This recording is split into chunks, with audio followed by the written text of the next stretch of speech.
뭐라 그래도 제일 어려운 게 자녀 교육 아니겠습니까? 쉽지 않습니다. 돈이 아무리 많이 있어도 그 돈이 자녀를 교육을 제대로 시키느냐는 그렇지 않습니다.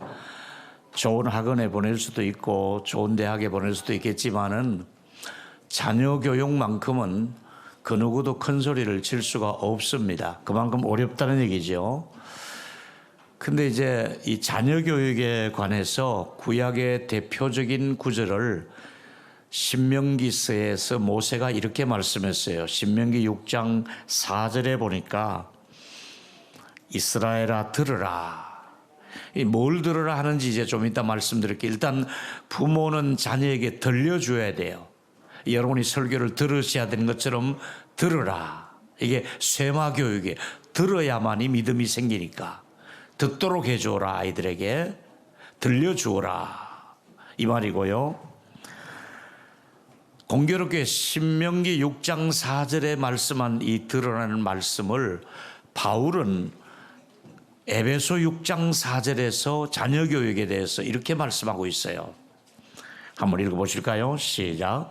또 아비들아 너희 자녀를 노엽게 하지 말고 오직 주의 교훈과 훈계로 양육하라. 모세와 바울은 구약에서는 모세가 자녀들에게 들려주오라 했는데 바울은 신약에서 자녀를 노엽게 하지 말라 그리고 양육하라 이렇게 말했거든요. 같은 얘기예요. 근데 왜 노엽게 하지 말라는 말을 바울이 왜 썼을까요? 아무리 좋은 얘기도 자녀들이 속상하고 감정이 좋지 않고 화가 나면 하나님 말씀을 전해도 들어가지 않아요. 부모들이 아무리 좋은 얘기해도 아이들이 뭔가 심기가 털려져 있을 때는 화나고 짜증나 있을 때는 아무리 좋은 얘기해도 안 되기 때문에 부모님으로서 우리 아이들을 키울 때 아이들이 노여워하지 않도록 그게 주의사항이에요. 우리가 어디 그래요. 부모가 화가 나면 자동적으로 자녀에게 그 노여움을 가지고 얘기하는데 그거 하지 말라 이거예요. 노여워하지 말라. 노여움 가운데 아무리 훈계해도 소용이 없다는 얘기지요. 그래서 디모데후서 2장 말씀해 보니까 25절에 바울은 혹시 자녀가 잘못하거들랑 이렇게 하라는 거예요. 디모데후서 2장 25절 아까 있는데 보면은 자녀들을 온유함으로 훈계할지니 온유함 가운데 훈계하라 그랬어요. 디모데후서에서는 온유함으로 훈계할지니 혹 하나님이 회개할 기회를 주신다고 부모의 마음속에 자녀들에게 꼭 해야 될 일은 온유함이 내게 있는가. 온유함이 있는 엄마 아빠 밑에서 자라면 아이들이 정서적으로 괜찮아요. 온유함으로 아이들을 가르치라고 말씀하고 있습니다. 이제부터 제가 드리는 말씀은 자녀 교육과 관계되는 말씀들인데 일단은 먼저 엄마 아빠들이 너무 잔소리를 많이 하면 역효과가 나요. 잔소리 한다고 아이가 변하는 것이 아니라 칭찬을 들으면 그때부터 변화가 되는 거예요. 잔소리하면 오히려 마음을 닫아요. 이번에 내가 주보에도 썼습니다만 주로 엄마의 잔소리가 뭡니까? 씻거라, TV 그만 봐라, 뭐 게임 그만해라, 양치했느냐, 이런 잔소리가 아이를 바르게 하는 것이 아니라 오히려 칭찬을 하면 할수록 아이들은 변화가 되고 감동을 받게 되는 것이지요. 먼저 부모는 자녀들의 말을 들어주는 훈련이 필요해요. 자녀들이 무슨 얘기를 하면은 화내지 말고 다 들어주세요. 그래서 자꾸 부모와 자녀 사이의 대화가 끊어지지 않도록 자꾸 자녀들의 얘기를 들어주고 같이 나누는 거예요. 이게 잘 안 되죠, 우리 부모님들은. 그래서 우리 모든 부모님들은 바람이 있는데 그 바람이 혹시 부모님의 욕심이 아닌지, 부모님의 욕심을 가지고 아이에게 자꾸 바라지 마시고 하나님께서 저 아이를 통해서 이루실 비전이 있을 것이다. 비전을 보셔야 돼요. 하나님이 이 아이를 말씀으로 잘 키우면 하나님이 어떻게 일을 하실지 모르잖아요. 하나님이 하실 일을 비전을 가지고 봐야 되지 잔소리하면 안 된다 이거지요. 부모는 오늘 드리는 말씀 기억하세요. 정원사의 역할을 해야 돼요. 우리가 좋은 정원에 들어가 보면 꽃과 나무가 잘 정돈돼 있잖아요. 정원사가 할 일은 철을 따라서 그 나무를 관리하는 거예요. 거름을 줄 시기에는 거름을 듬뿍 주고, 물을 줘야 될 때는 물을 주고, 또 그 나무가 지저분하지 않도록 가지치기를 또 해주잖아요. 예쁘게 다듬어서 가지치기를 해주고, 정원사가 할 일은 그 나무를 어떻게 쓰든 멋있게 키우도록 하기 위해서 비료주고 물주고 가지치기하고 이렇게 환경에 맞도록 관리하는 정원사가 바로 부모가 하는 역할이 바로 그 정원사의 역할을 하라는 것이지요. 관리를 하라는 것이지요. 그냥 놔두면 야생초처럼 자라면 안 되니까. 그래서 먼저 이 영유아의 엄마 아빠는 안정된 환경을 만들어줘야 돼요. 애들이 무서워하거든요. 아직 세상이라고 하는 이 무서운 곳에 내보내기 전에 엄마 아빠가 든든히 있기 때문에 안정된 환경을 엄마 아빠가 또 할머니 할아버지들이 만들어줘야 되는 게 유아 때 심리는 그런 거예요. 조금 더 이제 아이들이 유년 시기로 자라면은요, 엄마 아빠가 조금 더 폰을 보여줘야 돼요.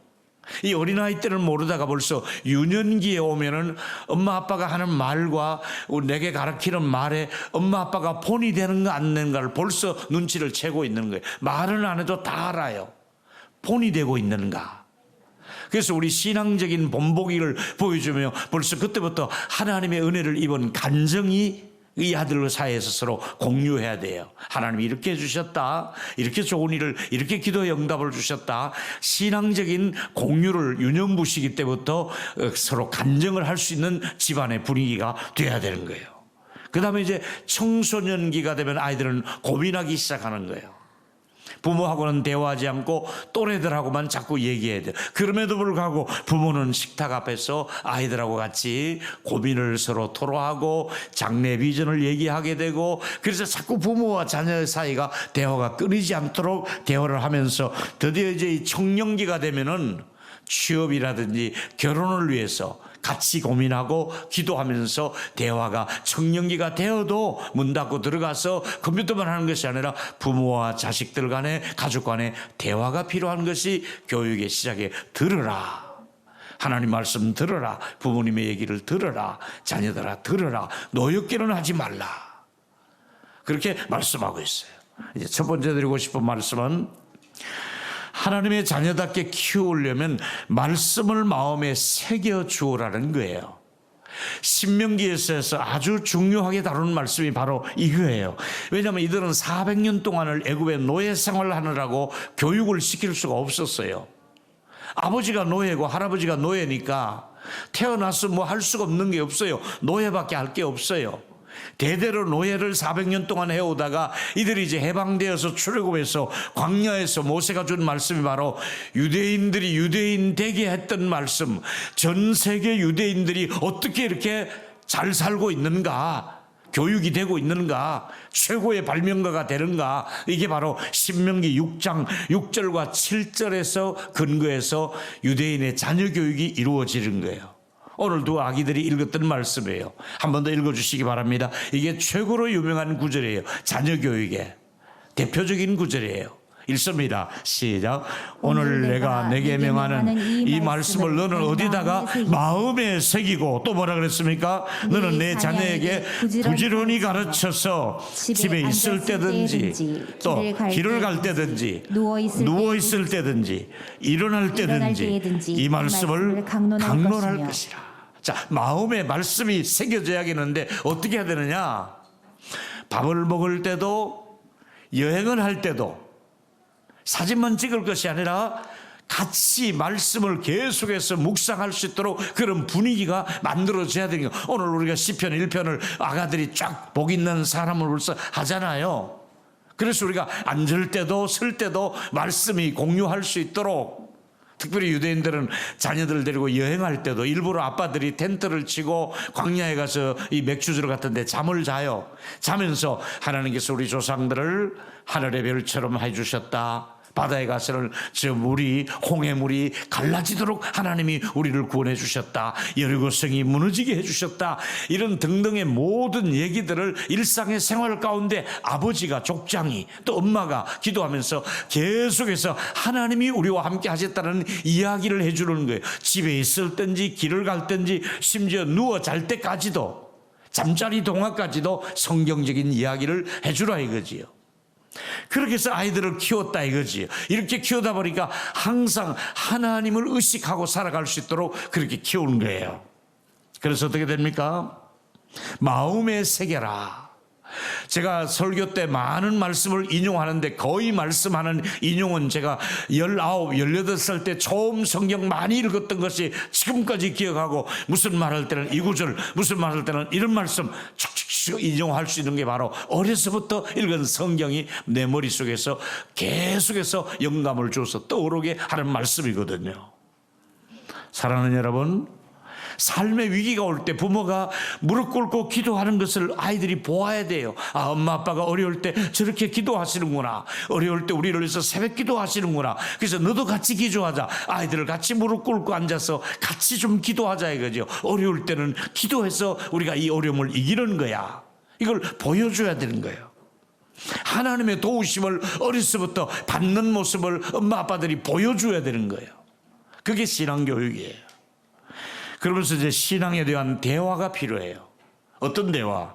하나님의 성품을 얘기해 줘야 돼요. 하나님은 이러이러한 성품을 가지고 계셔. 또 하나님의 약속을 얘기해야 돼. 하나님은 이렇게 우리에게 약속해 주셨어. 우리를 버리지 않겠다고 약속해 주셨어. 신명기 28장에 이런 약속이 있어. 들어가도 복을 받고 나가도 복을 받는데 그 약속 조건은 순종하면 이런 복을 주신다고 약속해 주셨어. 하나님의 약속에 대해서 가르쳐 줘야 돼요. 하나님의 뜻을 가르쳐 줘요. 무엇이 하나님의 뜻인 줄 아냐? 기뻐하고 감사하고 사랑하는 게 하나님의 뜻이야. 영혼을 구원하는 게 하나님의 뜻이고 예배드리는 것이 하나님의 뜻이야. 네 안에는 하나님의 뜻을 거역하고 어떻게 살겠니? 하나님이 기뻐하는 뜻이 뭘까? 그걸 날마다 고민하게 해줘야 되는 거예요. 두 번째는 하나님의 자녀답게 키우려면 부모가 자녀에게 가정재단 쌓는 것을 꼭 권면하고 싶어요. 가정재단, 예배지요. 가정예배. 자, 여러분 창세기 13장에 보면 4절과 5절에 아브라함 얘기가 나와요. 4절에 보니까 처음으로 제단을 쌓았다고, 아브라함이 자기 고향을 떠나와서 처음으로 제단을 쌓았다고 말씀하고 있거든요. 근데 거기 보니까 여호와의 이름을 불렀더라. 제단을 쌓으면서 하나님의 이름을 부르기 시작하는 거예요. 근데 여기 보니까 5절에 아브라함의 일행 중에 롯이 있었어요. 조카 롯을 데리고 다니는데 그에게도 양과 소와 장막이 있었는데 나중에 아브라함의 가정과 롯의 가정에 서로가 같은 환경에서 같은 양들이 이제 늘어나기 시작해서 서로 분가를 해야 되는 거예요. 근데 분가해놓고 보니까 다른 게 있었어요. 아브라함의 가정에는 있었는데 롯의 가정에 없는 게 있어요. 그게 뭐냐 하면은 아브라함의 가정에는 여호와의 이름을 부르는 제단이 있었는데 롯의 가정에는 양과 소떼만 있었지 여호와의 이름을 부르는 제단을 쌓았다는 얘기가 없어요. 이게 문제점이에요. 재산은 다 넉넉한데 자녀들도 있는데 다 시집장가 보내는데 제단을 쌓았던 아브라함과 제단을 쌓지 않은 예배가 없었던 롯은 어떻게 됩니까? 결국은 예배 없는 롯의 가정에 불행한 일이 일어나잖아요. 두 가족은 서로 분가하고 난 다음에 선택권을 아브라함이 롯에게 줬을 때 아브라함은 물된 동산 같더라. 아주 사람들이 살기 좋고 문화가 있는 땅, 소돔 땅을 선택해서 갑니다. 근데 아브라함은 그냥 척박한 가나안 땅을 선택해서 이제 서로 이동을 합니다. 그런데 문제는 여기에 믿음이 있는 줄 알았던 롯은 믿음이 없어요. 그냥 소돔성에 살면서 소돔화되고 말았어요. 세속화되고 말았어요. 하나님의 이름을 전혀 부르지 않는 거예요. 그러다가 결국은 소돔성의 죄악이 하나님께 상달돼서 심판을 받게 되는데, 여러분이 참 기가 막힌 것은 여러분들의 자녀들이 지금 어느 시점에 와 있다고 생각합니까? 여러분의 자녀들이 하나님의 이름을 부르고 있습니까? 여러분의 손자 손녀들이 예수님의 이름을 부르고 있습니까? 여러분의 가문에 예수 그리스도의 보혈의 피가 흘러가고 있습니까? 언약의 말씀이 그대로 성취되고 있는 겁니까? 결국은 소돔성을 멸하게 될 때 의인 10사람이 없어서 소돔 속에는 멸망을 받게 됩니다. 그런데 여기 놀라운 일은 창세기 19장 15절에 보니까 동틀 때에 천사가 롯을 재촉해서 그나마 롯의 일가를, 롯의 가정을 구원하려고 소돔성에서 두 딸과 어머니가 빠져나가게 하는데 그 어머니는 결국은 그 제살의 마음이 있었든지 뒤돌아보지 말랐는데 소돔성에 뒤를 돌아보다가 소금기둥이 되고 말고 두 딸만 데리고 나오잖아요. 그런데 여러분, 이 성중에서 딱 빠져나올 때 그 말을 듣고도 사위들은 농담으로 여겼더라.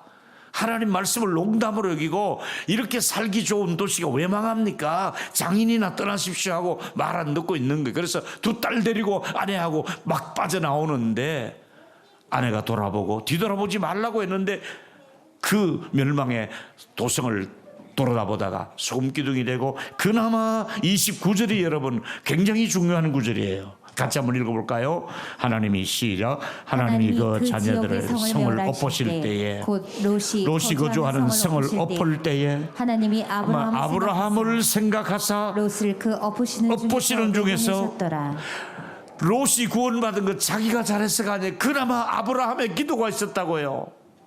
아브라함의 기도 때문에 아브라함을 생각하사 그저대로 불타게 망할 수는 없다. 아브라함이 기도한 게 있지 않느냐. 여러분, 우리의 모든 환경이 어려워지고 망할 때에 여러분의 기도 때문에 여러분의 손자 가족들이, 여러분의 친척들이 살아나는 역사가 있기를 축원합니다. 세 번째 얘기는 부모의 유산은 스펙보다는 믿음을 물려줘야 됩니다. 믿음 있는 아이들이 되어야 됩니다. 여러분, 아시는 대로 다윗이 블렛 장수하고 맞설 때가 있었습니다. 40일 동안 아무도 골리앗 앞에 나가서 맞설 장수가 이스라엘은 없었습니다. 그런데 형님을 면회하러 갔던 어린 다윗이 골리앗을 보고 도전을 하게 됩니다. 칼 한 번 제대로 잡아보지 않았던 이 소년이, 놀라운 것은 여러분, 다윗과 골리앗 얘기는 믿지 않는 사람도 다 합니다. 게임도 안 된다 그럴 때는 다윗과 골리앗 같다 그럽니다. 그런데도 이 다윗과 골리앗이 가장 유명한 게 뭡니까? 역전성 아닙니까? 어린 것이 이겨내지 않습니까? 그런데 여러분 아실 일은 물맷돌 때문에 골리앗이 쓰러질 사람은 아니에요. 어린아이가 던지는 돌 하나 맞고 쓰러질 어른이 어디 있어요? 따끔하고 말겠지요. 근데 하나님께서 물맷돌 던지는 거는 다윗이 던졌지만 하나님이 그를 쓰러뜨린 줄로 믿습니다. 바로 그거예요. 신명기 17장 45절이 아주 유명한 얘기예요. 같이 읽습니다. 시작. 다윗이 블레셋 사람에게 이르되 너는 칼과 창과 단창으로 내게 나오려니와 나는 만군의 여호와의 이름을, 내가 모욕하는 이스라엘 군대 하나님의 이름으로 내게 나가노라. 전쟁터에서도 하나님을 기억하는 거예요. 아멘. 이 전쟁은 여호와께 속하였다. 네가 칼과 창, 스펙이 아무리 좋아도, 네가 갖출 것 다 갖추었어도 칼과 창이 아니야. 만군의 여호와의 이름이 너를 이기게 해주실 것이다. 이 믿음이, 전쟁터에서도 믿음이 필요하고, 취업의 현장에서 믿음이 필요하고, 결혼을 해도 믿음이 필요하고, 직장에 가도 믿음이 필요합니다. 할렐루야. 만군의 여호와의 이름이 나와 함께 하신다.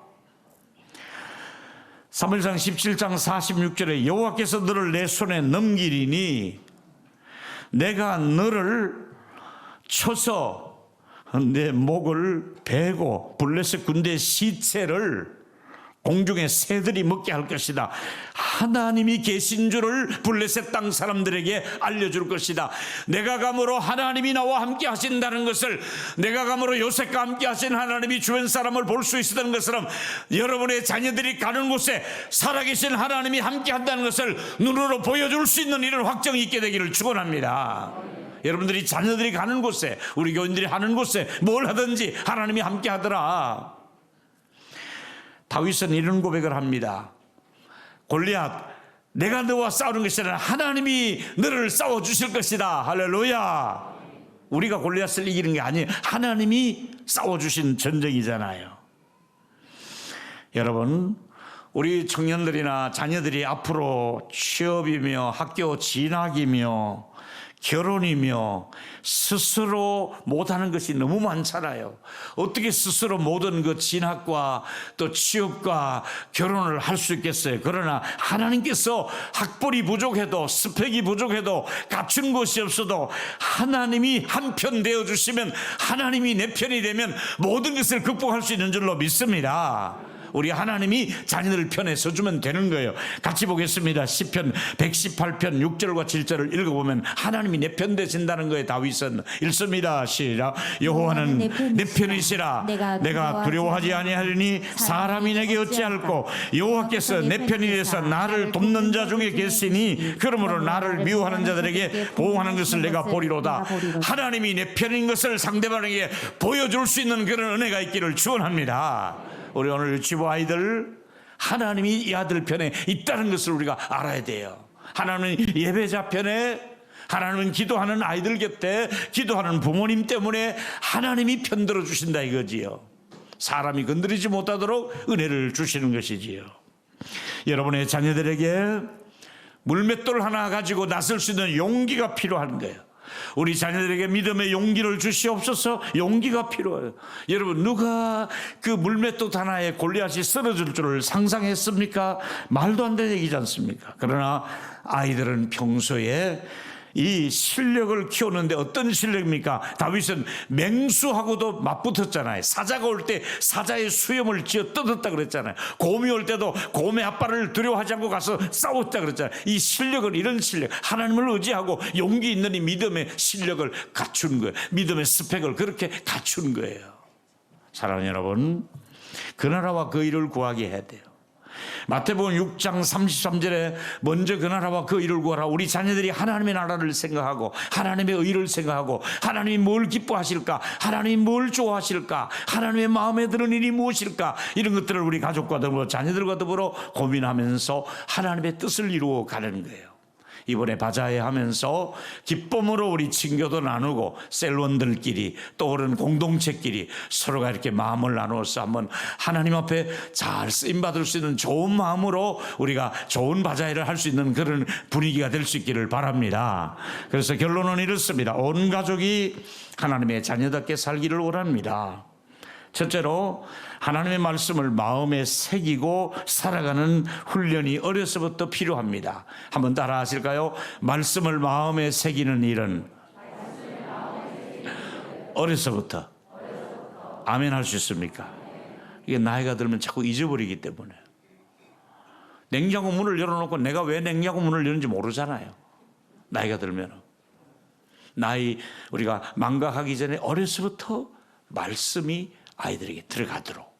두 번째, 가정재단이에요. 예배가 필요해요. 이제 여러분, 가정에서 모두가 일주일에 한 번만이라도 아니면 한 달에 한 번만이라도 가정재단을 가족과 더불어 같이 쌓을 수 있도록 그렇게 해주시면 되겠고요. 마지막은 최고의 유산은 하나님을 의지하는 믿음의 유산이에요. 믿음의 유산. 다 갖추어도 믿음 없으면, 아무리 소떼와 양떼가 많아도 롯처럼 살면 안 되잖아요. 우리가 믿음의 유산, 주의 이름을 부르고 있는가, 그 가정에 예수의 피가 있는가, 언약이 있는가. 오늘 모든 주 안에 우리 교회에 속한 아이들을 예수님의 이름으로 축복합니다.